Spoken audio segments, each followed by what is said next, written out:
Malcolm Johnson froze as the flight attendant's voice cut through the first-class cabin. "Ma'am, this gentleman actually owns Skywave Airlines." The white woman who demanded his seat turned ashen. Her smug smile vanished when Malcolm stood, straightened his custom suit, and calmly said, "Meeting's cancelled, Jennifer. You're fired." Before we dive into this incredible story of prejudice, power, and redemption, I'd love to know where you're watching from. Drop your location in the comments below. If you enjoy stories that reveal the uncomfortable truths about racism in America while delivering sweet justice, hit that like button and subscribe for more powerful content. Now, let's rewind and see how this dramatic confrontation began. The early morning sunlight streamed through the windows of Hartsfield-Jackson Atlanta International Airport as Malcolm Johnson strode confidently through Terminal A. At 45, he carried himself with the quiet assurance of someone who had fought for everything he'd achieved. His tailored charcoal suit, handmade Italian leather shoes, and platinum watch spoke of success, but the subtle glances and microaggressions that followed him through the terminal reminded him that to some, he would always be viewed through the lens of his skin color first. Malcolm approached Gate A-17, where Skywave Airlines Flight 342 to Chicago was preparing to board. As CEO of the airline, he could have easily arranged for private transportation or special treatment, but that wasn't Malcolm's way. Since acquiring the struggling regional carrier 5 years ago and transforming it into one of the fastest-growing airlines in the country, he made it a point to regularly travel as an ordinary passenger. "I want to experience what our customers experience," he told his executive team when implementing this policy. "How else will we know what needs improvement?" Today's flight was particularly significant. In Chicago, Malcolm had scheduled meetings with potential investors interested in backing Skywave's expansion into international routes. Years of strategic planning had led to this moment, and now his airline stood on the precipice of becoming a major global carrier. As he handed his boarding pass to the gate agent, Malcolm noticed her eyes widen slightly in recognition before she quickly composed herself. "Good morning, Mr. Johnson," she said, keeping her voice low. "Welcome aboard. Will you be needing anything special today?" Malcolm shook his head with a warm smile. "Just treat me like any other passenger, please. I'm traveling incognito." The gate agent nodded, understanding his request. Malcolm had been clear with all staff that during these quality check flights, he wanted authentic experiences, not special treatment that would mask potential service issues. Boarding the aircraft, Malcolm settled into seat 1A. The premium cabin was nearly empty, with just 3 other passengers so far. He noticed immediately how the flight attendants lavished attention on the white passengers while offering him only perfunctory service. One attendant even seemed to avoid eye contact entirely, a subtle slight that Malcolm had experienced countless times throughout his life. Rather than calling out the behavior, Malcolm mentally noted it for future training sessions. These were precisely the kinds of unconscious biases he was working to eliminate from his company culture.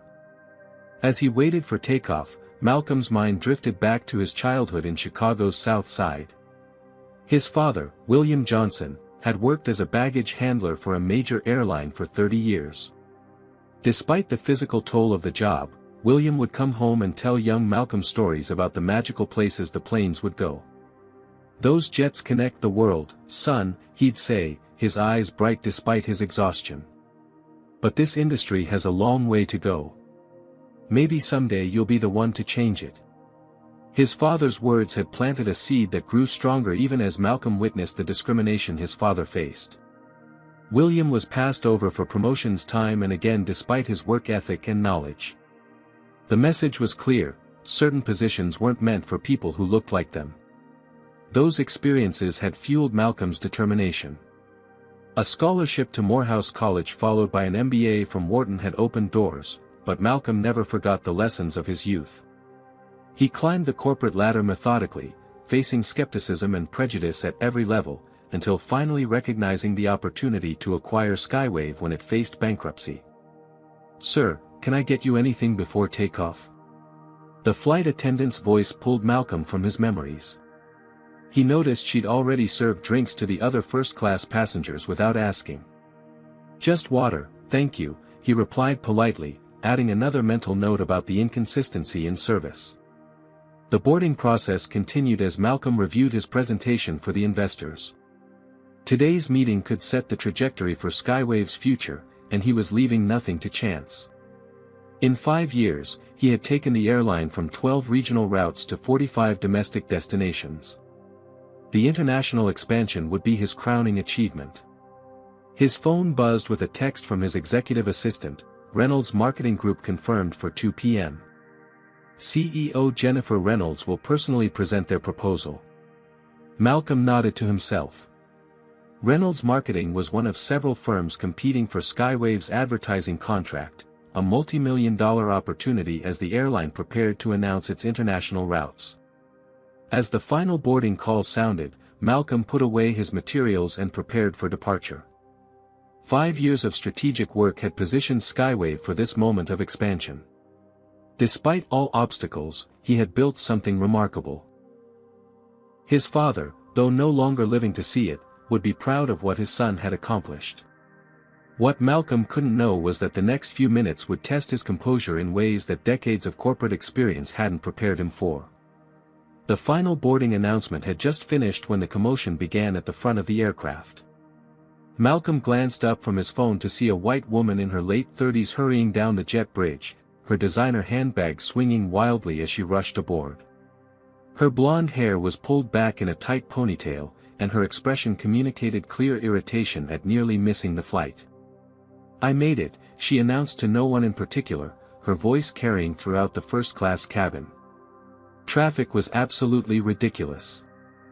"I told the Uber driver to take the alternate route, but of course, he didn't listen." Malcolm returned his attention to his email, accustomed to tuning out such displays of entitlement. He heard rather than saw the woman making her way through the first-class cabin, stopping directly beside his row. "Excuse me," she said, her tone sharp. "I believe you're in my seat." Malcolm looked up, meeting the woman's impatient gaze. She held her boarding pass extended toward him as if it were evidence in a trial. "I'm in seat 1A, she continued before he could respond. "You'll need to move." With practiced calm, Malcolm reached for his own boarding pass on the console beside him. "I believe there's been a misunderstanding. This is my assigned seat." He showed her his ticket, which clearly displayed Seat 1A, along with his name, Malcolm Johnson. The woman barely glanced at his boarding pass before dismissing it with a wave of her hand. "There must be some mistake. I always book 1A when I fly. Check your ticket again." Malcolm kept his voice level, aware that such interactions required careful navigation. "I've double-checked my boarding pass. This is indeed my assigned seat. Perhaps the gate agent can help sort this out." His reasonable suggestion seemed to irritate the woman further. By now, several other passengers were watching the interaction with undisguised interest. "Look," she said, lowering her voice but failing to mask her condescension, "I'm Catherine Reynolds, Marketing Director at Reynolds Marketing Group. I have an important meeting in Chicago this afternoon. I specifically booked this seat."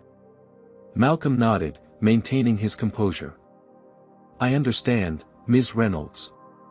I also have important business in Chicago today. However, the airline has assigned this seat to me." Catherine's eyes narrowed as she examined Malcolm more carefully, taking in his expensive suit and confident demeanor. Something in her expression shifted, but not toward recognition of her error. "Flight attendant," she called out, turning away from Malcolm as if he were no longer worth addressing directly. A young flight attendant named Alicia Davis approached, her expression professionally neutral despite the obvious tension. "How can I help?" she asked, looking between Catherine and Malcolm. "There seems to be a seating mix-up," Catherine said before Malcolm could speak. "I need to sit in 1A, but this gentleman is refusing to move." Malcolm noticed how Catherine had framed the situation, positioning him as the problem rather than acknowledging the possibility she might be mistaken. It was a familiar tactic he'd encountered throughout his career. "I'd be happy to check both boarding passes," Malcolm offered, extending his ticket toward Alicia. The flight attendant glanced at Malcolm's boarding pass but then turned her attention to Catherine's ticket, examining it more carefully. Malcolm noted the discrepancy in treatment, another data point for future training. "Ms. Reynolds," Alicia said after reviewing both documents, "your boarding pass shows seat 5C, not 1A. Catherine's face flushed. "That can't be right. I specifically requested 1A when I booked. This is unacceptable. Perhaps we can find you another seat in first class?" Alicia suggested, clearly hoping to defuse the situation quickly as other passengers were now boarding and being forced to navigate around the standoff in the aisle. "No," Catherine insisted, her voice rising. "I need this specific seat. People need to know their place and accommodate those with genuine business needs."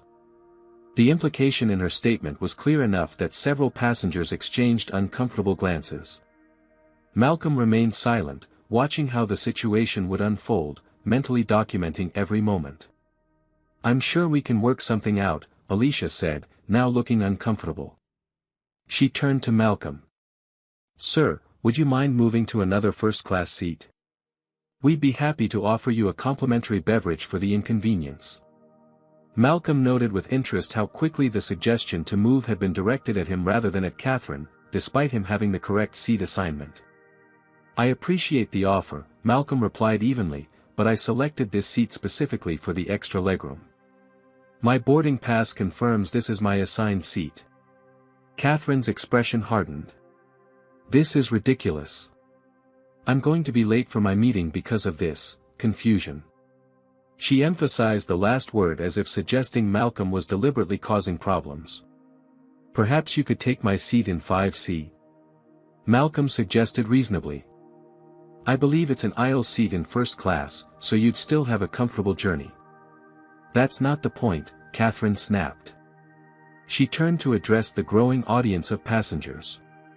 "Can you believe this? I've never experienced such poor customer service." Several rows back, Malcolm noticed a black couple in economy class watching the scene with knowing expressions. The woman shook her head slightly, clearly recognizing the all-too-familiar dynamic playing out. "I need to speak with the pilot," Catherine announced abruptly. "Or the air marshal. I'm feeling threatened." The claim was so outlandish that Malcolm almost laughed. He had remained perfectly calm and professional throughout the entire exchange. Several passengers who had been watching seemed equally surprised by the escalation. "Ma'am, there's no need for that," Alicia said, now visibly flustered. "Let me get my supervisor." As Alicia hurried away, Catherine turned to the man across the aisle, a white businessman who had been pretending to focus on his laptop. "Can you believe this?" she asked him, as if assuming he would naturally take her side.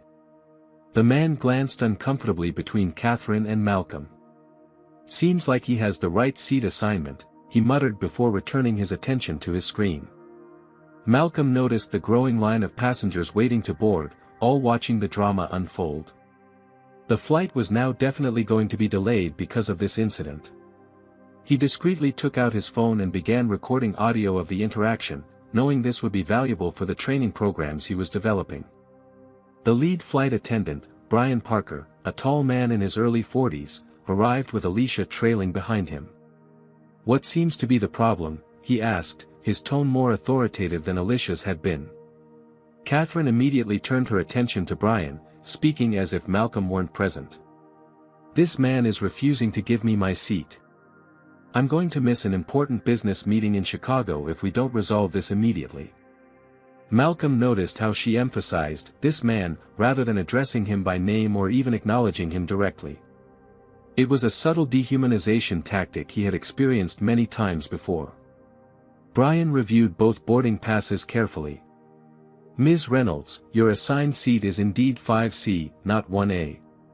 Mr. Johnson has been correctly assigned to seat 1A." Catherine's frustration visibly mounted. "There must be some mistake in your system. I specifically requested 1A. Requesting a seat and having it assigned are different matters," Brian explained with practiced patience. "According to our records, seat 1A was already assigned when you made your booking." Catherine's voice took on an edge that made several nearby passengers uncomfortable. First class has certain standards. I'm sure we can come to some arrangement that satisfies everyone. The implication behind her words hung in the air. Malcolm remained silent, allowing the scene to play out, but he was acutely aware of what she was insinuating about his presence in first class. "Ma'am," Brian said firmly, "I need to ask you to take your assigned seat so we can proceed with departure.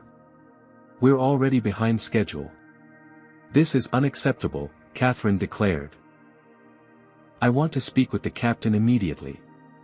And I want to know if there's an air marshal on board. I don't feel safe." Her claim was so disconnected from reality that even Brian seemed momentarily stunned. Malcolm had done nothing threatening whatsoever.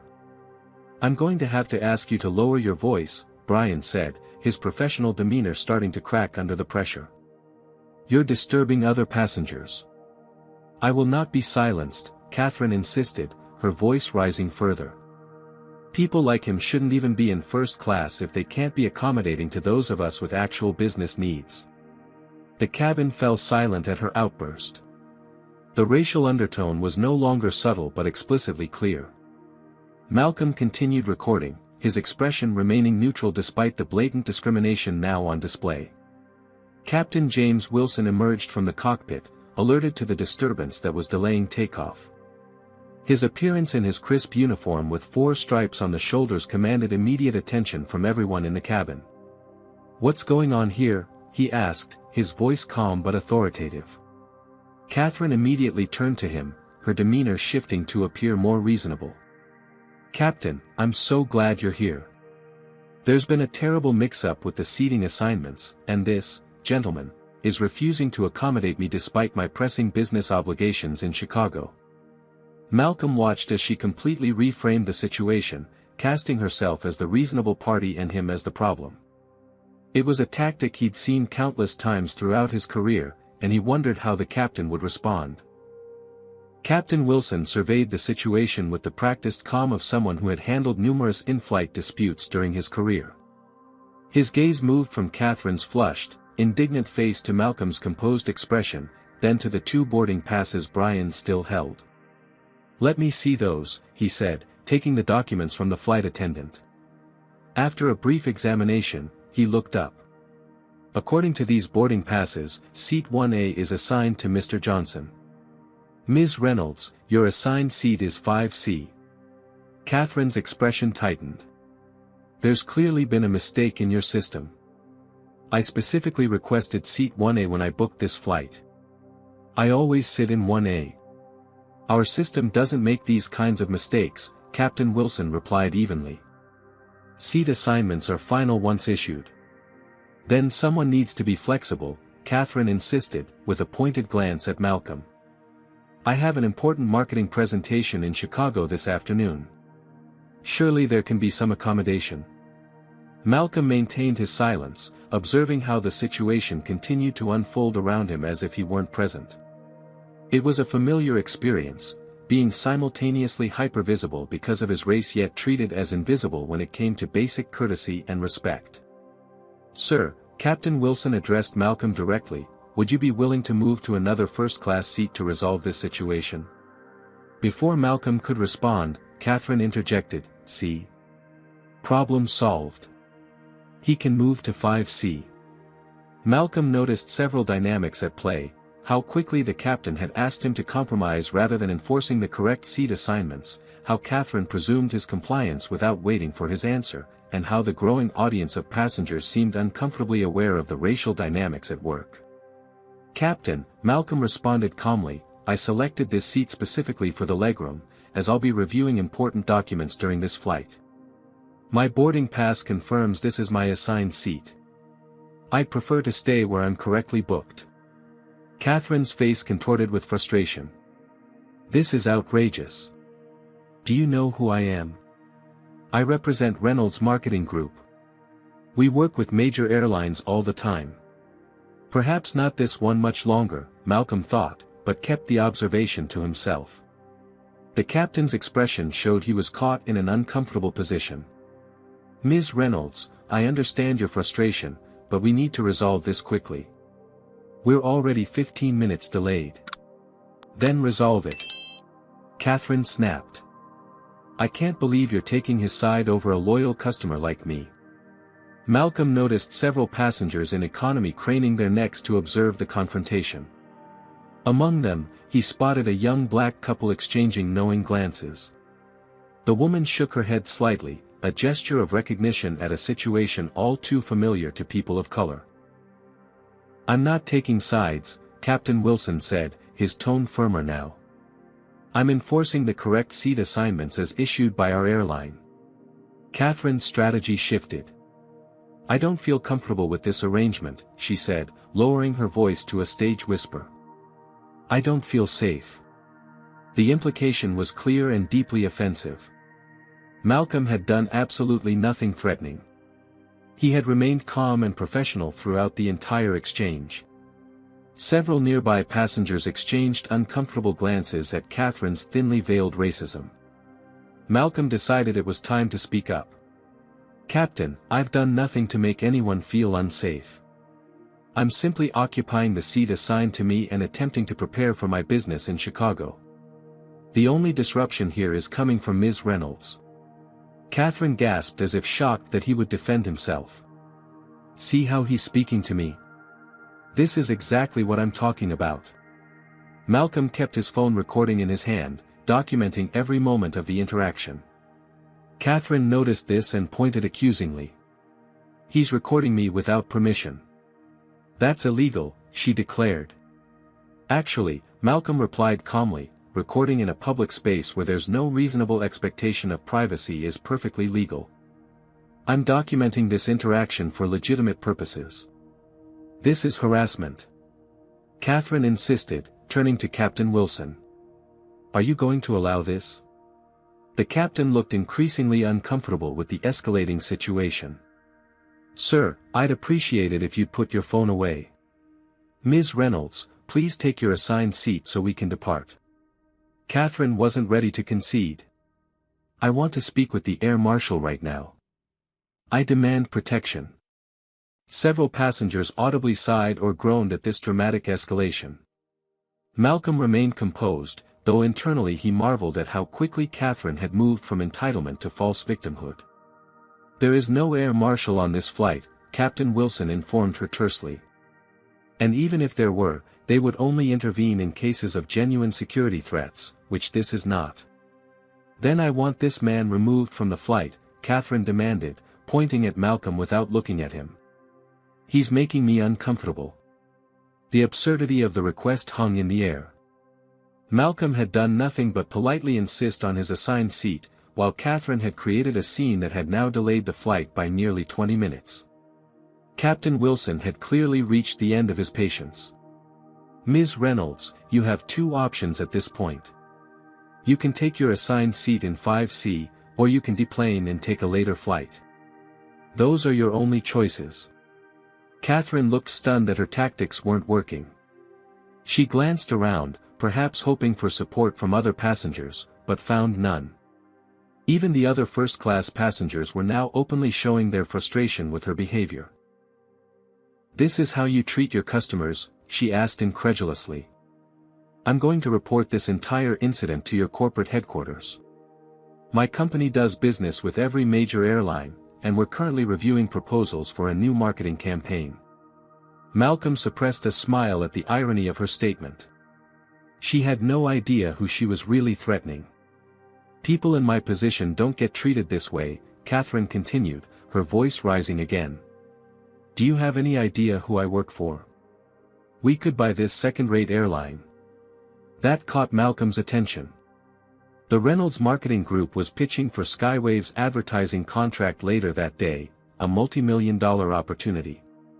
And this woman, who had just displayed such blatant prejudice and entitlement, worked for them.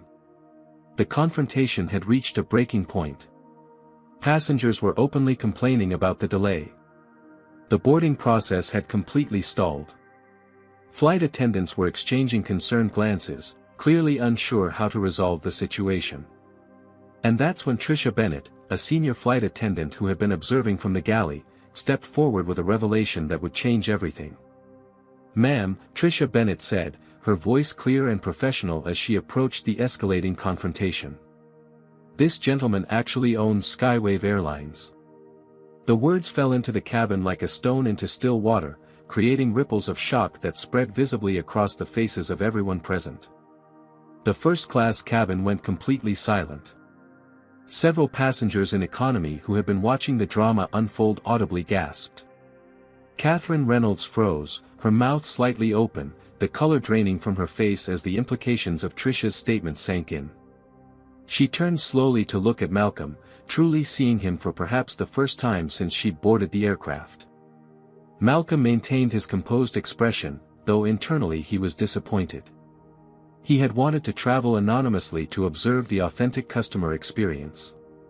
Now that his identity was revealed, that opportunity was lost. Still, perhaps this would become a different kind of learning experience for his company. Captain Wilson's professional demeanor cracked slightly as realization dawned. "Mr. Johnson, I apologize for the disruption to your flight," he said, straightening his posture unconsciously. "It's Malcolm, James," Malcolm replied, acknowledging the captain by his first name. "We met at last month's leadership conference." Catherine's expression cycled rapidly through disbelief, embarrassment, and panic. You own." She seemed unable to complete a coherent thought. Malcolm stood, straightening his custom-tailored suit, and fully embraced his position for the first time since boarding. "Malcolm Johnson, CEO and majority shareholder of Skywave Airlines," he confirmed, extending his hand in a gesture that somehow managed to be both professional and slightly intimidating. Catherine did not take his offered hand. Instead, she clutched her designer handbag tighter, as if it might shield her from the consequences of her actions. "Reynolds Marketing Group," Malcolm continued, his voice level but carrying an unmistakable edge. "You're here to pitch for our advertising contract this afternoon. Jennifer Reynolds is your CEO, correct?" Catherine nodded mutely, the full weight of her situation becoming increasingly apparent with each passing second. "And you would be?" Malcolm prompted, though he had already guessed her identity from the interaction. "Catherine Reynolds," she managed, her voice barely audible. "Senior Marketing Director. Jennifer is my sister-in-law." The connection clicked in Malcolm's mind. He had reviewed the preliminary materials from Reynolds Marketing Group and recalled seeing Catherine's name and credentials. She was supposed to be part of the presentation team meeting with him later that day, a meeting worth potentially millions in advertising contracts. A meeting that would now never happen. "Meetings cancelled," Malcolm stated definitively. "And I'll be informing Jennifer personally about why Reynolds Marketing Group will not be considered for Skywave's business." The implications of his words hit Catherine with visible force. She seemed to physically shrink before the eyes of everyone watching. "Mr. Johnson, please, there's been a terrible misunderstanding," she began, her tone transformed completely from the entitled demands of moments earlier. "No misunderstanding at all," Malcolm replied calmly.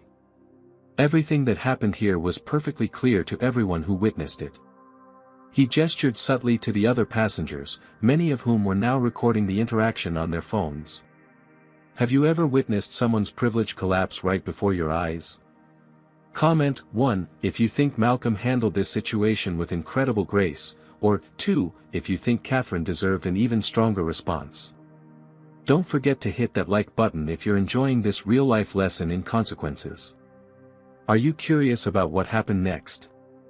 Keep watching to see how Malcolm transformed this ugly incident into something unexpectedly powerful. "Ms. Reynolds," Malcolm continued, addressing Captain Wilson rather than Catherine directly, "will need to be reseated. Perhaps somewhere in economy, since first class clearly has standards." He deliberately echoed her earlier words, a subtle reminder of her discriminatory implications. Catherine's face flushed crimson at hearing her own words reflected back to her. "Please," she said, her voice barely audible. "I can't lose this account. It would destroy my career." "You should have considered that before attempting to bully your way into a seat that wasn't yours," Malcolm replied, his tone matter-of-fact rather than vindictive. And before making racist insinuations about who belongs in first class. Several passengers nodded in agreement. One woman in the second row even applauded briefly before catching herself. "Tricia," Malcolm addressed the flight attendant who had revealed his identity, "please find Ms. Reynolds an available seat so we can get this flight underway. I believe we've all been delayed long enough." Tricia nodded professionally. "Right away, Mr. Johnson." As Catherine was escorted toward the back of the plane, Malcolm returned to seat 1A, took out his phone, and sent a brief text to his executive assistant, "Cancel Reynolds Marketing Group meeting. I'll explain later. Research other agencies on our shortlist." Captain Wilson lingered awkwardly by Malcolm's seat. "Mr. Johnson, I want to apologize for how this situation was handled. If I had recognized you immediately." Malcolm held up his hand, stopping the captain mid-sentence. "That's precisely the problem, James. The correct response shouldn't depend on recognizing me as the CEO. Any passenger with a valid boarding pass deserves the same respect and enforcement of policy." The captain nodded, chastened. "You're absolutely right. I apologize. We'll discuss this incident and its implications for our training programs back at headquarters," Malcolm said. "For now, let's get this flight in the air. I believe we're all eager to reach Chicago." As Captain Wilson returned to the cockpit, Malcolm noticed how the energy in the cabin had shifted. Flight attendants who had previously offered him only perfunctory service now hovered attentively. Passengers who had ignored him earlier were now trying to catch his eye, smiling in solidarity or perhaps hoping to make a connection with the airline CEO. The transformation was both telling and troubling.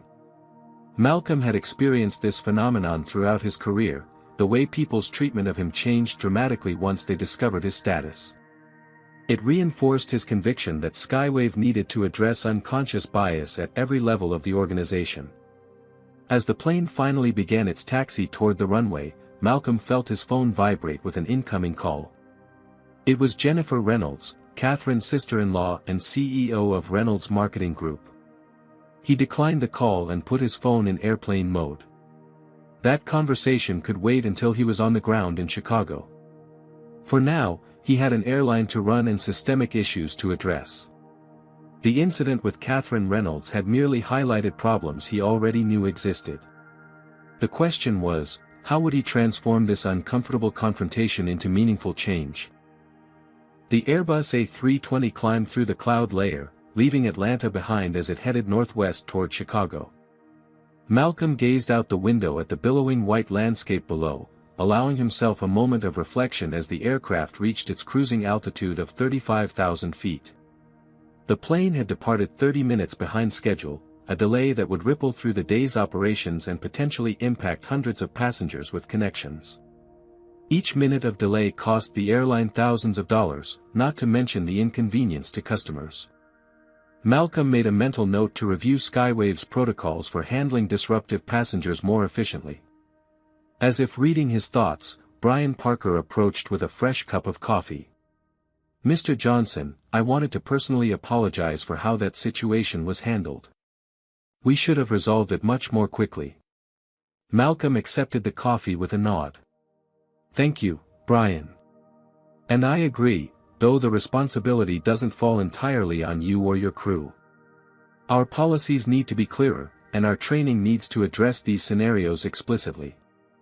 Brian hesitated, clearly uncomfortable. "If I had known who you were from the beginning." "That's precisely the issue," Malcolm interrupted gently. "The correct response shouldn't depend on recognizing me as the CEO. Any passenger with a valid boarding pass deserves the same respect and enforcement of policy." The flight attendant nodded, chastened. "You're absolutely right, sir." As Brian moved away to attend to other passengers, Malcolm noticed how the service dynamic had completely transformed. Flight attendants who had previously offered him only cursory attention now checked on him frequently.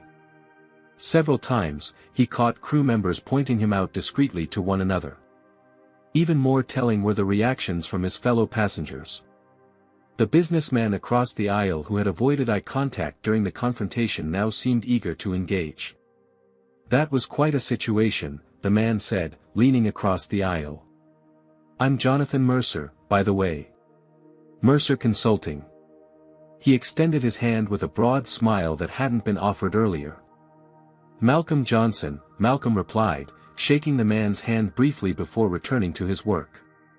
I've always flown Delta, but I might have to reconsider after seeing how you handled that situation, Jonathan continued. It's refreshing to see a CEO who's so hands-on.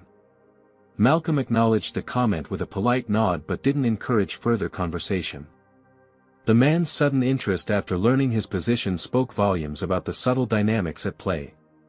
Reaching for his tablet, Malcolm opened a new document and began drafting an email to his entire company. The incident with Catherine Reynolds had merely highlighted problems he already knew existed within Skywave's culture. Now he had a concrete example to use as a catalyst for change. To all Skywave employees, he began typing. Today I witnessed firsthand how unconscious bias can impact our customer experience. He outlined what had happened, being careful to anonymize the details while preserving the essential lessons. Every Skywave employee, from baggage handlers to executives, would receive this message, making it clear that addressing bias was a top priority for the company. As he worked, Malcolm's mind drifted to similar incidents throughout his career. The security guard who had followed him around a luxury retailer despite his expensive suit. The executive who had mistaken him for wait staff at a business function. The countless times he'd been asked to justify his presence in first-class lounges or high-end hotels. Each memory strengthened his resolve to use his position to create meaningful change, not just within his company but across the industry. Halfway through the flight, Malcolm's concentration was interrupted by movement in his peripheral vision. Catherine Reynolds was standing in the aisle beside his seat, her earlier confidence replaced by visible anxiety. Mr. Johnson, she began hesitantly. I wanted to apologize for my behavior earlier. It was completely unacceptable, and I'm deeply sorry. Malcolm studied her face, searching for sincerity but finding mostly fear of consequences, fear for her career, fear of public embarrassment. The apology seemed motivated more by self-preservation than genuine remorse. Ms. Reynolds, he replied evenly, I appreciate you coming forward, but this isn't the appropriate time or place for this conversation. If you'd like to discuss what happened, we can do so in a professional setting after we land. Catherine seemed taken aback by his response, perhaps expecting immediate forgiveness to ease her conscience. Of course, she said, recovering quickly. I understand. But please know that what you saw earlier, that's not who I really am. I was just stressed about the presentation. Malcolm's expression remained neutral. We all reveal who we truly are under pressure, Ms. Reynolds. Now, if you'll excuse me, I have work to complete before we land. Dismissed, Catherine had no choice but to return to her seat in economy. As she made her way back down the aisle, Malcolm noticed several black passengers giving him subtle nods of recognition and support. One elderly gentleman even gave him a discreet thumbs up. These silent acknowledgments carried a weight of shared experience that transcended words. Malcolm returned to his tablet, but his focus had shifted. He opened his messaging app and typed a text to his childhood friend Terrell Washington, who had supported his dreams when others had doubted him. You won't believe what just happened on my flight, he wrote, sharing the story with someone who would understand its full context and implications.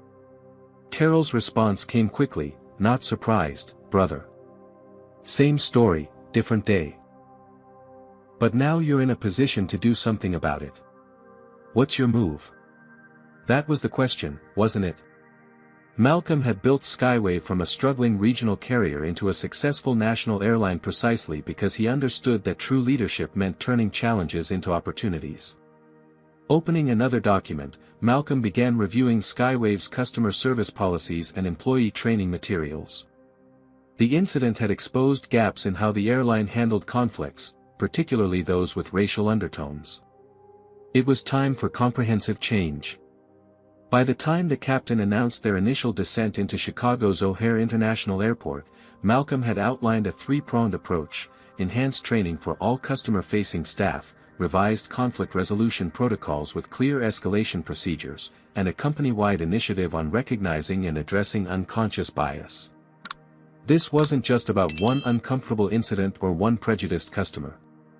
It was about creating systemic change within an industry that had historically struggled with diversity and inclusion.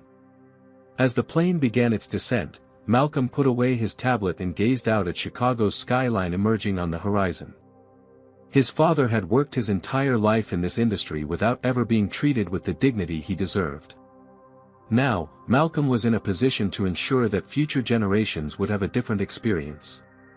The irony wasn't lost on him that Catherine Reynolds, with her entitlement and prejudice, had inadvertently provided him with exactly the catalyst he needed to accelerate change within his airline. "We're beginning our final approach into Chicago O'Hare International Airport," the captain's voice announced over the intercom. "Flight attendants, prepare the cabin for landing." Malcolm fastened his seatbelt, prepared for both the landing and the confrontation that awaited him on the ground. The jet bridge extended to meet Skywave Flight 342 as it sat at Gate C-17 of Chicago O'Hare International Airport. Malcolm gathered his belongings unhurriedly, watching as Catherine Reynolds positioned herself near the exit, clearly waiting for him. Her body language betrayed her anxiety, shoulders tense, weight shifting from foot to foot, fingers fidgeting with the strap of her designer handbag. Malcolm was in no rush to engage. He nodded at departing passengers, thanked the flight crew, and finally stepped into the terminal where Catherine stood waiting, her practiced smile failing to mask her distress. "Mr. Johnson," she began immediately, stepping forward with an extended hand that Malcolm briefly shook. "I can't express how deeply sorry I am about what happened in Atlanta.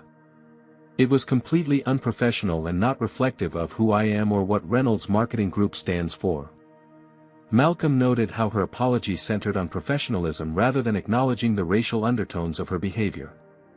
It was a telling omission. "Ms. Reynolds," he replied evenly, "I appreciate you taking the time to apologize, but I'm due at a meeting.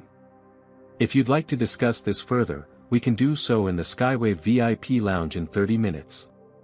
Without waiting for her response, Malcolm continued walking, aware from the clicking of heels behind him that Catherine was following at a respectful distance. Several travelers recognized him. Skywave's marketing had featured its CEO prominently, and Malcolm acknowledged their greetings with warm smiles that contrasted with the business-like demeanor he'd shown Catherine. In the exclusive quiet of the Skywave VIP lounge, Malcolm selected a private meeting room with glass walls, visible enough to maintain propriety but insulated enough for a candid conversation. He asked the lounge attendant for coffee and water before taking a seat at the small conference table. Catherine arrived moments later, visibly relieved to have been granted this opportunity. The confidence that had characterized her earlier entitlement was gone, replaced by a careful humility that struck Malcolm as calculated rather than genuine. "Thank you for meeting with me," she began after they were settled with their beverages. "I want to explain my behavior on the flight." "I'm listening," Malcolm replied, his expression neutral. Catherine took a deep breath. "I was incredibly stressed about our presentation today. Reynolds Marketing has been pursuing the Skywave account for months, and this meeting represented a major opportunity for our firm. When I nearly missed the flight, I panicked." Malcolm nodded but remained silent, allowing her to continue. "I'm not normally like this," she insisted, leaning forward. "Ask anyone at Reynolds. I've led our diversity initiatives for the past 2 years. We've increased minority representation in our firm by 20%. I mentor 2 young black women in our junior associate program." The defensiveness in her tone was unmistakable, the familiar refrain Malcolm had heard countless times after similar incidents.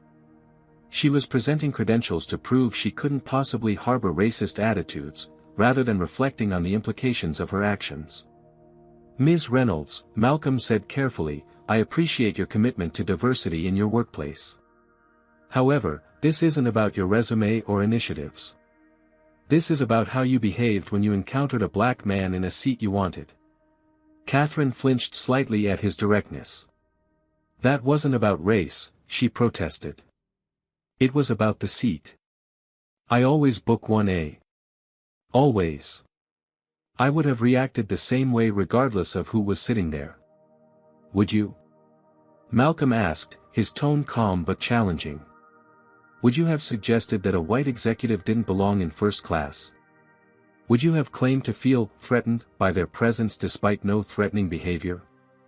Would you have demanded they be removed from the flight? Catherine's gaze dropped to her untouched coffee. You don't understand the pressure I was under. I understand pressure very well, Ms. Reynolds, Malcolm replied. I've built an airline from near bankruptcy to national success in 5 years. I've navigated boardrooms where I was the only person of color. I've closed deals worth hundreds of millions while facing the kind of subtle discrimination you displayed today. Pressure doesn't justify prejudice. Catherine's eyes widened slightly at his resume, perhaps only now fully appreciating who she was speaking with. Let me share something with you, Malcolm continued. Throughout my career, I've been asked to move from my assigned seats in first class 17 times. I've been mistaken for staff at executive events despite wearing custom suits that cost more than most people's monthly salary. I've been followed by security in high-end stores where I was spending thousands. These aren't isolated incidents, they're part of a pattern that people who look like me experience regularly. Catherine remained silent, her discomfort evident. The problem isn't just the openly racist person who uses slurs, Malcolm explained. It's also well-educated professionals who would never consider themselves prejudiced but who automatically question the presence of a black person in a position of privilege or power. I don't see color, Catherine offered weakly. I treat everyone the same. Malcolm shook his head. That statement itself is part of the problem. Claiming not to see color erases the lived experiences of people of color and ignores the very real biases that persist in our society. It's not about being colorblind, it's about recognizing differences without assigning them negative value. Catherine opened her mouth to respond but was interrupted by the arrival of a woman who shared her blonde hair and facial features, though the newcomer appeared slightly older and considerably more distressed. Catherine, the woman exclaimed, rushing into the meeting room. I've been calling you non-stop since Atlanta. Jennifer, Catherine stood quickly. I was just explaining to Mr. Johnson. Mr. Johnson, Jennifer Reynolds interrupted, extending her hand. Jennifer Reynolds, CEO of Reynolds Marketing Group. I cannot begin to express how horrified I am by what happened on your flight this morning. Malcolm stood and shook her hand briefly. Ms. Reynolds. I appreciate you coming personally. Jennifer's perfectly tailored suit and commanding presence marked her as someone accustomed to controlling difficult situations. Catherine is my sister-in-law, she explained, as if this personal connection might somehow mitigate the situation. I want to assure you that her behavior today in no way reflects the values of our company. Actually, Malcolm replied carefully, I believe it does. Both women stared at him, startled by his bluntness. Corporate culture flows from leadership, Malcolm continued. If Reynolds Marketing truly valued diversity and inclusion as core principles rather than marketing talking points, those values would be reflected in the behavior of your senior staff, particularly family members in leadership positions. Jennifer's professional composure cracked slightly. Mr. Johnson, we've invested heavily in diversity initiatives. Our firm has won awards for inclusion. Catherine made a terrible mistake today, but please don't let that color your perception of our entire organization. Malcolm noted her unfortunate choice of words but didn't comment on it directly. A company's commitment to diversity isn't measured by initiatives or awards, Ms. Reynolds. It's measured by how people behave when they think no one important is watching. Catherine winced visibly at this pointed observation. We want to make this right, Jennifer insisted. Catherine will, of course, no longer be involved with the Skywave account. She'll be taking immediate leave while we assess appropriate disciplinary action. Malcolm observed how quickly Jennifer had moved to sacrifice her sister-in-law to save the business relationship. It was telling about both the company's priorities and the family dynamics. Firing Catherine isn't the solution, Malcolm said, surprising both women. That simply removes the symptom without addressing the underlying condition. Jennifer looked confused. I don't understand. What are you suggesting? Malcolm leaned forward slightly. I'm suggesting that this incident reveals fundamental problems with your corporate culture, problems that likely extend far beyond Catherine. I'm questioning how a company claiming expertise in diverse marketing could employ executives with such obvious blind spots. And I'm wondering whether Reynolds Marketing Group is the right partner for an airline that serves a diverse customer base and is committed to creating an inclusive environment. The implications of his statement hung in the air. The Skywave contract represented millions in potential revenue for Reynolds Marketing, revenue that was now in jeopardy because of Catherine's behavior. What can we do? Jennifer asked, her voice carrying a rare note of genuine uncertainty. Malcolm studied both women carefully. He could simply walk away, eliminating Reynolds Marketing from consideration and finding another agency for Skywave's advertising needs.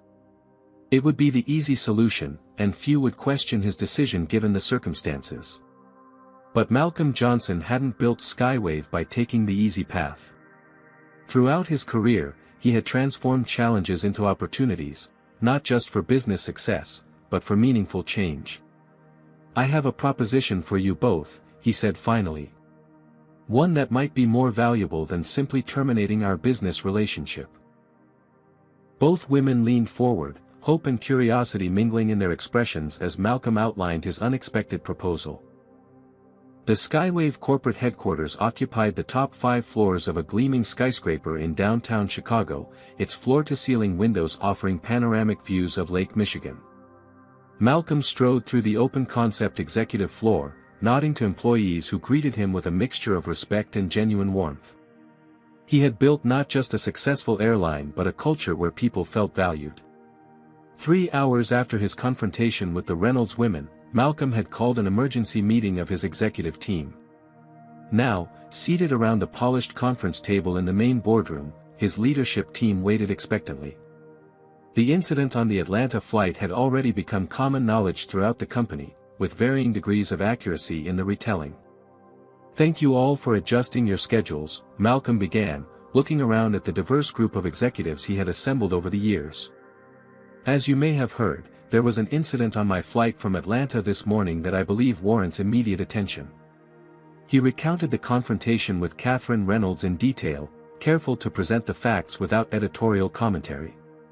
Several executives exchanged glances as the story unfolded, particularly Gabrielle Washington, the company's chief operating officer, whose expression grew increasingly troubled. Malcolm, Gabrielle said when he finished, this is completely unacceptable. Reynolds Marketing should be immediately eliminated from consideration for our advertising contract. Several others nodded in agreement, but Malcolm held up his hand. That was my initial reaction as well, Gabrielle. But I've been thinking about how we can transform this incident into something more meaningful than simply punitive action. What did you have in mind? Asked Robert Chen, the chief marketing officer who had been overseeing the agency selection process. Malcolm moved to the whiteboard that spanned one wall of the conference room. This incident exposed gaps not just in Reynolds Marketing's corporate culture but potentially in our own. He began writing as he spoke. How do our flight attendants handle seating disputes when racial dynamics are involved? What protocols do we have for addressing discriminatory behavior from passengers? How do we ensure every customer is treated with equal respect regardless of their appearance or background? The room fell silent as the executives considered these questions. I had a mentor at Wharton, Malcolm continued, Dr. James Williams. He always told me that, true leadership transforms challenges into opportunities. This incident gives us an opportunity to address these issues systematically. Malcolm outlined his 3-part plan on the whiteboard. 1. Comprehensive anti-bias training for all Skywave employees. 2. Revised conflict resolution protocols with clear guidance on handling discrimination. 3. Regular undercover boss flights by executives to experience the airline as diverse customers do. As for Reynolds Marketing, Malcolm said, turning back to face his team, I'm proposing something unconventional. He described his conversation with Jennifer and Catherine Reynolds and the conditions he had set for continuing their business relationship. Several executives looked skeptical. "You're giving them a second chance?" Robert asked, clearly surprised. "After such blatant discrimination?" "Not exactly," Malcolm replied. "I'm giving them an opportunity to demonstrate genuine change that will be measurable and accountable. If they fail to meet these conditions, they're out.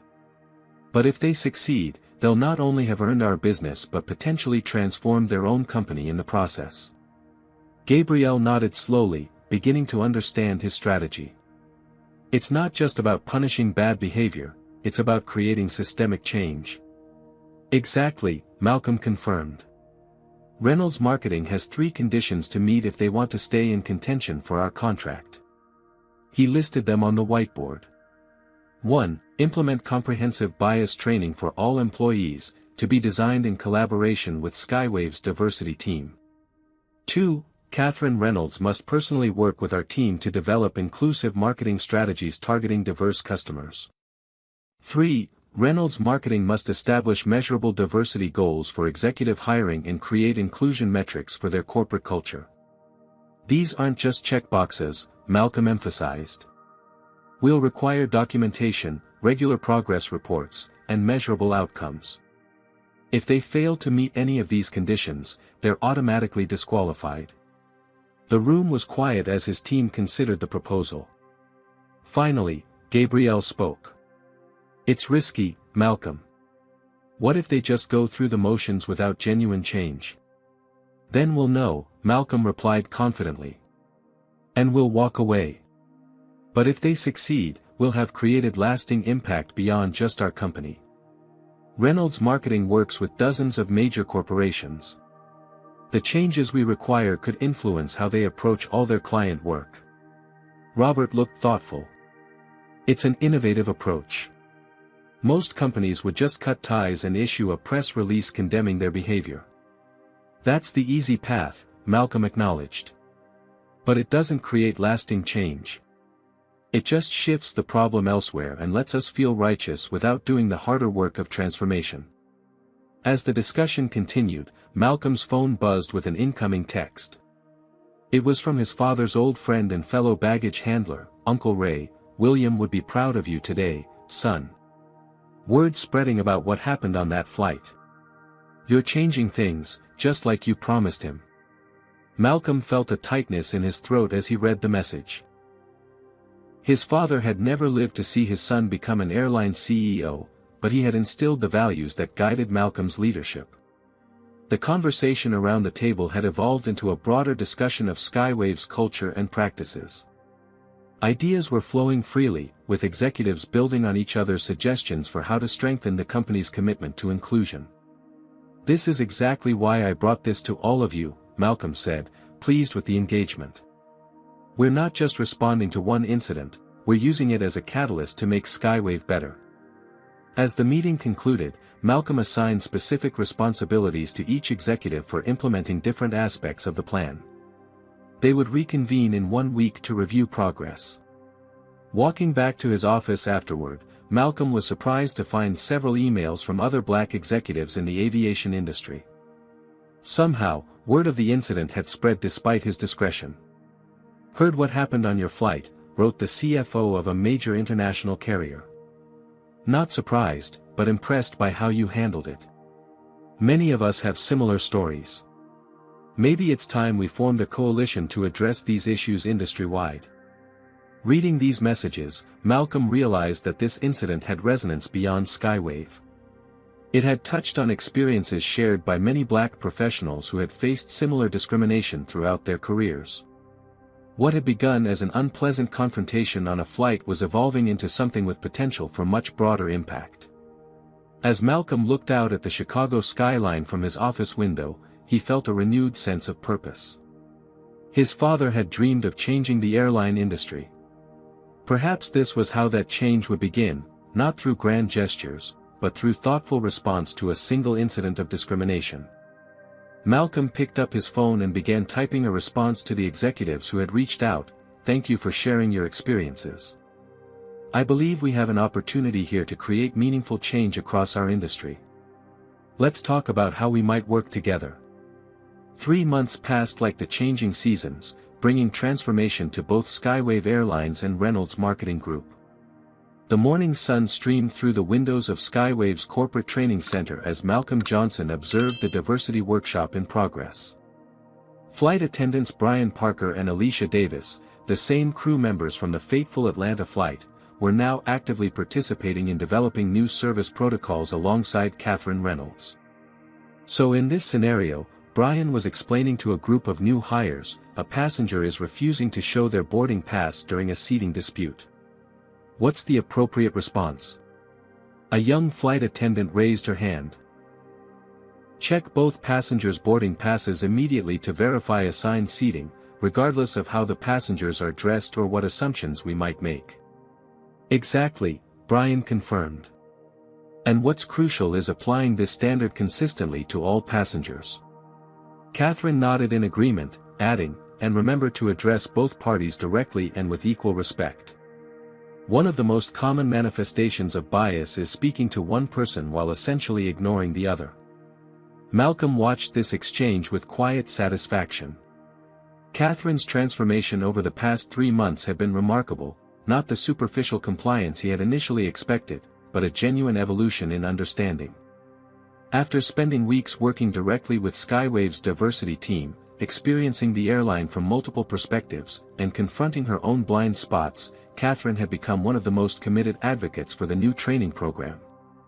The incident that could have ended her career had instead catalyzed profound personal growth. More importantly, it had sparked systemic change throughout both organizations. Skywave had implemented comprehensive training for all employees, using the anonymized incident as a case study in how bias can manifest in customer service interactions. Flight crews now received specific guidance on handling seating disputes and discriminatory behavior from passengers. The company had revised its service protocols to ensure consistent treatment of all customers, regardless of appearance or background. Perhaps most impactful was the "Respect in the Skies" campaign that had emerged from this collaboration. Catherine had worked closely with Skywave's marketing team to develop advertising that subtly highlighted diversity while emphasizing dignity for all passengers. The campaign had resonated strongly with customers, particularly those from minority communities who had experienced discrimination in their travels. Malcolm slipped out of the training session and headed to his office, reflecting on how much had changed in a relatively short time. His phone buzzed with a calendar reminder. He was scheduled to deliver the keynote address at the National Aviation Conference that afternoon, speaking on inclusive business practices in the airline industry. As he reviewed his speech, Malcolm's assistant knocked on his door. "Mr. Johnson, Jennifer Reynolds is here to see you." Jennifer entered the office with a confidence tempered by the humility she had developed over the past months. "Malcolm, I wanted to thank you personally before your speech today. What you've done for our company goes far beyond a business relationship." Malcolm gestured for her to take a seat. "The changes at Reynolds Marketing have been impressive, Jennifer. Your quarterly report exceeded all the benchmarks we established." Indeed, Reynolds Marketing had not merely complied with Malcolm's conditions but embraced them wholeheartedly. The firm had implemented comprehensive bias training, established measurable diversity goals for executive hiring, and created inclusion metrics that were now part of their corporate scorecard.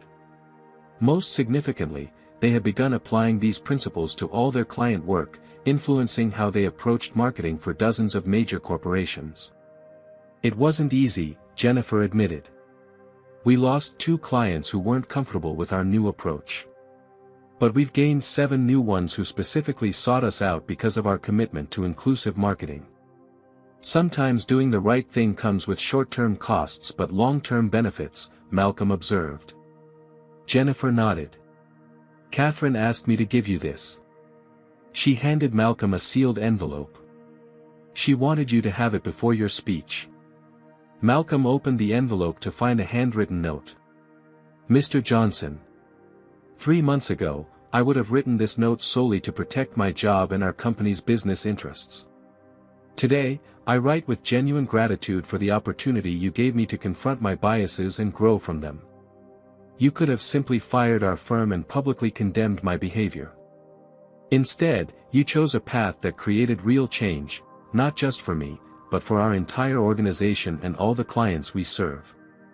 The incident on that flight was deeply painful and embarrassing, but it has led to the most significant professional and personal growth of my career. I will carry these lessons forward in all that I do. With sincere appreciation. Catherine Reynolds. Malcolm carefully folded the note and returned it to its envelope. Thank you for sharing this, Jennifer. It means a great deal. After Jennifer left, Malcolm gathered his materials for the conference. As he was about to leave, his phone rang with a call from Robert Chen, his CMO. Malcolm, have you seen the latest customer satisfaction numbers? Robert asked excitedly. Not yet. I was just heading out. They're up 12% overall, but here's the remarkable part, among minority passengers, satisfaction has increased by 23%. The Respect in the Skies campaign is resonating strongly with demographics we've struggled to connect with in the past. Malcolm smiled at this confirmation that their efforts were having measurable impact. That's excellent news, Robert. Included in next week's executive briefing. I want everyone to see the business case for inclusion.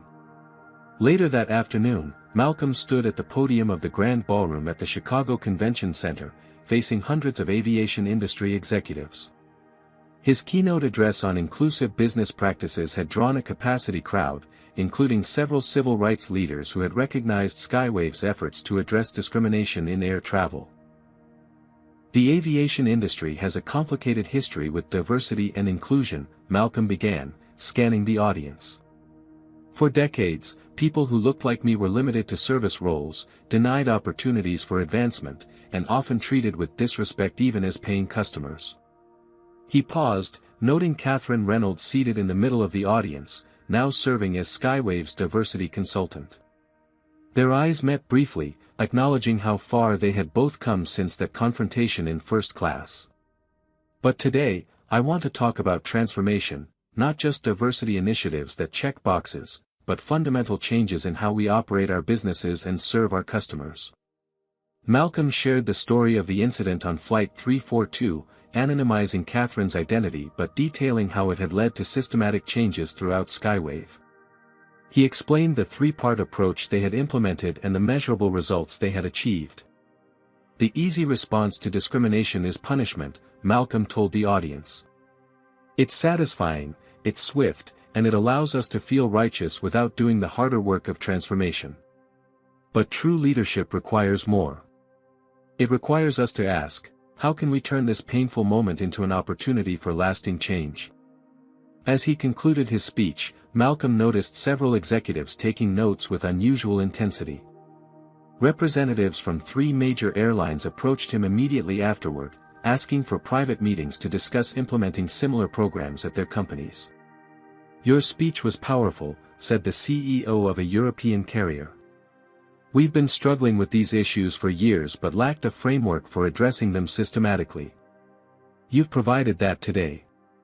Malcolm exchanged contact information with several industry leaders, recognizing that the impact of his approach was beginning to extend far beyond Skywave. What had begun as an ugly incident of discrimination was catalyzing change throughout the aviation industry. As the conference attendees filed out of the ballroom, Catherine approached Malcolm. That was inspiring, she said simply. Thank you for not mentioning me by name. This isn't about public shame, Malcolm replied. It's about creating systems that bring out the best in people rather than the worst. Catherine nodded, understanding the deeper meaning in his words. Our new campaign launches next week, she said. The focus groups have been overwhelmingly positive.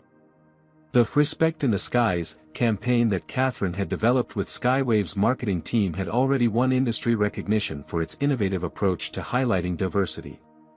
Rather than the tokenistic representation common in airline advertising, the campaign authentically depicted the varied experiences of travelers while emphasizing dignity for all passengers. I saw the final cuts, Malcolm confirmed. The work is excellent. As Catherine walked away, Malcolm felt a sense of completion. The incident that could have ended with simple retribution had instead sparked transformation not just for one person or company, but potentially across an entire industry. His phone buzzed with a text from his father's old friend, Uncle Ray. "Saw you on the live stream. William would be so proud, son. You didn't just claim your seat, you built a bigger table." Malcolm smiled at the message, remembering his father's words from long ago. As a child, listening to his father's stories about discrimination in the aviation industry, he had promised to change things someday. Standing in the convention center surrounded by industry leaders eager to implement his approach, Malcolm realized he was fulfilling that childhood promise in ways he could never have imagined. The transformation was just beginning. 1 year after the incident that had sparked so much change, Malcolm Johnson settled into Seat 1A on Skywave Flight 342 from Atlanta to Chicago. Once again, he was traveling incognito, his name on the manifest but no special attention requested. This anniversary flight was an opportunity to assess how deeply the changes had taken root within his airline's culture. The morning light filtered through the cabin windows as Malcolm observed the boarding process with a careful eye. The flight attendants moved through the cabin with practiced efficiency, treating each passenger with the same respectful attention regardless of appearance or seat assignment. There were no subtle differences in how they interacted with passengers of different backgrounds, one of the key issues Malcolm had worked to address over the past year. "Would you like a pre-departure beverage, sir?" asked a young black flight attendant named Zara Williams, offering Malcolm the same options she had presented to every first-class passenger. "Water would be fine, thank you," Malcolm replied, noting her professional demeanor. As Zara poured his water, she leaned slightly closer and lowered her voice. "I know we're supposed to treat you like any other passenger, Mr. Johnson, but I wanted to say, you're the reason I applied to work here." Malcolm looked up, surprised both by her recognition of him despite his low profile and by her statement. "How so?" "My mother was a flight attendant for 30 years, Zara explained. "She experienced, well, a lot of what you've been working to change. When I saw the initiatives you implemented after that incident last year, I knew Skywave was different. I wanted to be part of it." Malcolm nodded, touched by her words. "Thank you for sharing that, Zara. And for respecting my incognito status." "Of course, sir," she replied with a smile, resuming her professional demeanor as she continued down the aisle. As the boarding process continued, Malcolm noticed a familiar face entering the first-class cabin. Catherine Reynolds, now Skywave's diversity consultant, was traveling to Chicago for the quarterly review meeting. She spotted Malcolm and gave him a respectful nod, then took her assigned seat several rows behind him without any unnecessary interaction that might have revealed his identity to other passengers. The transformation in Catherine over the past year had been remarkable. What had begun as a punitive condition for maintaining her company's business relationship had evolved into a genuine commitment to change. Catherine now led diversity initiatives not just for Reynolds Marketing but for several major corporations, sharing the lessons she had learned from her own painful experience. As the plane pushed back from the gate, Malcolm's phone buzzed with a final text before he would need to switch to airplane mode. It was from his father's old friend, now retired from his decades of service as a baggage handler. "Saw the article about Skywave in Black Enterprise. So proud of you, son." William would be beaming. Malcolm smiled as he read the message. The article had highlighted Skywave's industry-leading diversity initiatives and the measurable improvements in customer satisfaction across all demographic groups. What had begun as an unpleasant confrontation had catalyzed change that now extended far beyond one airline or marketing agency. The plane taxied toward the runway as Malcolm gazed out the window, reflecting on the journey of the past year. Skywave had implemented comprehensive anti-bias training for all employees, with regular refresher courses to ensure the lessons remained fresh. Flight crews now received specific guidance on handling seating disputes and discriminatory behavior from passengers. The company had revised its service protocols to ensure consistent treatment of all customers. But perhaps most significantly, Malcolm had spearheaded the formation of the Aviation Inclusion Coalition, bringing together executives from across the industry to address systemic issues of discrimination in air travel. What had begun as a few emails following the incident had grown into a formal organization with representatives from major airlines, airports, and industry groups. The Respect in the Skies campaign that Catherine had developed with Skywave's marketing team had won multiple awards and been adopted as a model by other transportation companies. Rather than tokenistic representation, the campaign authentically depicted the varied experiences of travelers while emphasizing dignity for all passengers. As the plane accelerated down the runway and lifted into the clear blue sky, Malcolm recalled his father's words from his childhood, "Son, don't just claim your seat at the table. Build a bigger table where everyone has a place." William Johnson had worked his entire life in the shadow of an industry that often failed to recognize his humanity and dignity. He had endured discrimination and disrespect while loading the baggage of passengers who would never know his name. But he had instilled in his son not bitterness, but determination, the drive to create meaningful change from within. As Skywave Flight 342 climbed above the clouds, Malcolm smiled at how his father's wisdom continued to guide him. He hadn't just claimed his seat in first class or in the executive suite. He had used his position to build a bigger table, one where everyone, regardless of their background, could be treated with equal respect and dignity. The incident with Catherine Reynolds could have ended with simple retribution, the satisfaction of putting someone in their place after they had attempted to do the same to him. Instead, it had sparked transformation not just for one person or company, but across an entire industry. That, Malcolm reflected as the plane leveled off at cruising altitude, was his father's true legacy. Malcolm Johnson's story teaches us that true leadership transforms challenges into opportunities for systemic change. When faced with discrimination, Malcolm chose a path of transformation rather than simple retribution. He recognized that punishing Catherine might have provided momentary satisfaction but would have done nothing to address the underlying biases that created the situation in the first place. By holding Catherine and Reynolds' marketing accountable while simultaneously giving them an opportunity to grow, Malcolm created lasting change that extended far beyond one individual or company. He demonstrated that addressing racism requires both accountability and opportunity for growth. The story also highlights how racial bias operates in professional settings, the subtle ways people of color are treated differently until their status is revealed, and how quickly that treatment can change once power dynamics shift. Malcolm's approach shows us that effective leaders don't just navigate these dynamics, they actively work to transform them. Perhaps most importantly, Malcolm honored his father's legacy not through anger or vengeance, but by building systems that promote dignity and respect for everyone. He didn't just claim his seat at the table, he built a bigger table where everyone has a place. What would you have done in Malcolm's position? Would you have chosen the path of transformation like he did, or would immediate consequences have felt more satisfying? Share your thoughts in the comments below. If you've ever witnessed or experienced discrimination in professional settings, how did you respond? Your stories might help others navigate similar situations. Don't forget to hit that like button if this story resonated with you, and subscribe for more powerful content that explores the complexities of race, power, and leadership in America today. Share this video with someone who needs to hear that transformation is possible, even in the face of prejudice and discrimination.